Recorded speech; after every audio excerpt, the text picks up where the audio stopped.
My name is Nancy. I'm from Delta State, Oguashuku, Nigeria. My father's name is Uche Otulu and my mom's name is Choma Otulu.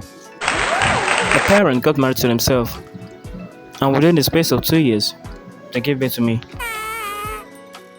Then after, I was age 2 when my mom gave birth to my younger sister, whose name is Cynthia.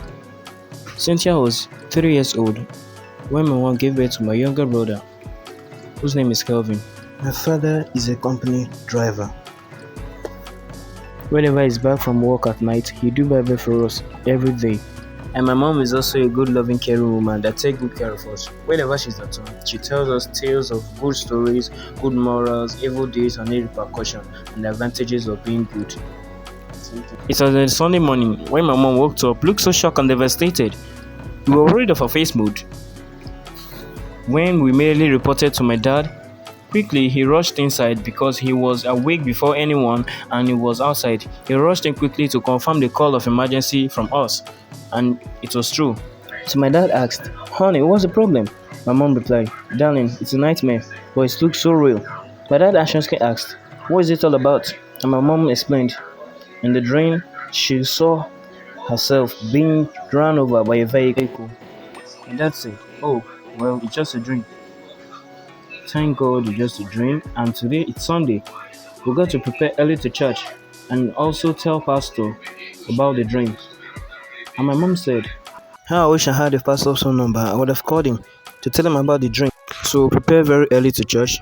We took a cab on our way to church. We heard the rumor that the church is being restricted from entry.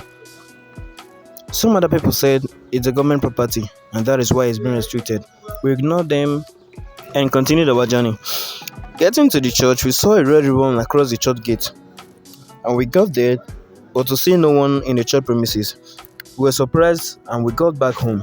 3 years later, on a Wednesday evening, my mom got an emergency call from a neighbor that my younger sister fainted.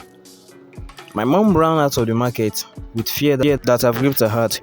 She ran carelessly to get a bike when she got run over by a vehicle. At this point, we got an emergency call from the market woman that my mom is lying on a cold blood at the market.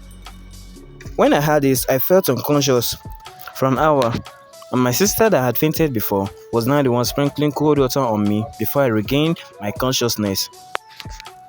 And that was how the clothes we wore were drenched in tears. I ran out of the house to go see if the bad news was true. I got there and I saw my dad crying for a beloved wife. At this point, my eyes were ready to rain out more tears. I cried so much that so many people consoled me to console my younger ones, which were just 11 years old and 8 years old.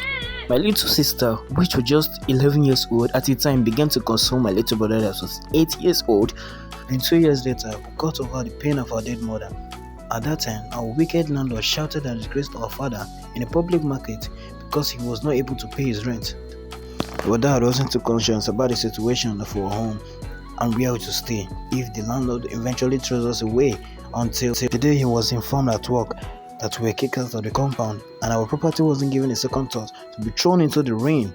My dad had this evil act and said, What kind of man would throw his children into the rain on a stormy weather like this outside? It's so terrible." So he rushed out urgently to rescue his children from the stormy weather. While he was on a high speed, he was trying to identify what was in front of him before he could identify that there was a loaded truck of wood in his front. He couldn't divert in time to avoid the fatal accident.